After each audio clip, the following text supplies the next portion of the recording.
Today I want to talk about a bill, Senate Bill 5842 that I introduced this week. And you know, a lot of times there's a lot of exaggerations in Olympia as far as this bill is the greatest bill in North America. But this bill really is an important bill. And why I think it's so important is it addresses one of the underlying problems I see in our political system today.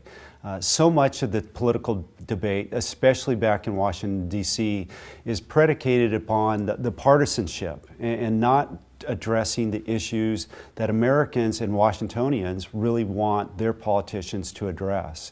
If you look at the last election, we have 10 congressional districts in Washington state. Really only one of them was competitive. So what Senate Bill 5842 would do is it deals with the redistricting process.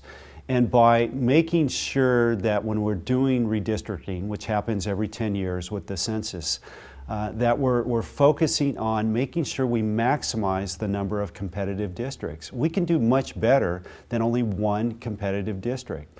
And the problem that you have when you only have one competitive district versus many is it leads to that partisanship.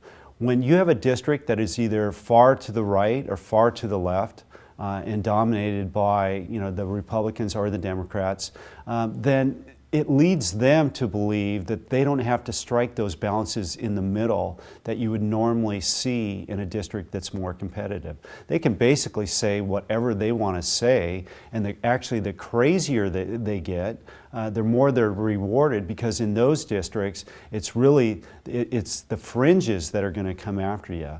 And that's why it's so important that we create a dynamic. And there's a lot of things that we're trying to do here in the Senate in creating a more bipartisan atmosphere. But I think unless you start addressing the underlying issue, which to me is our electoral process, and getting more competitive districts, we're never going to have the kind of open atmosphere that addresses the tough decisions and the tough conversations that we have in front of us. So Senate Bill 5842, I really do think it's one of those monumental bills that can make a big difference in how our political system operates, and operates for the benefit of all of our citizens.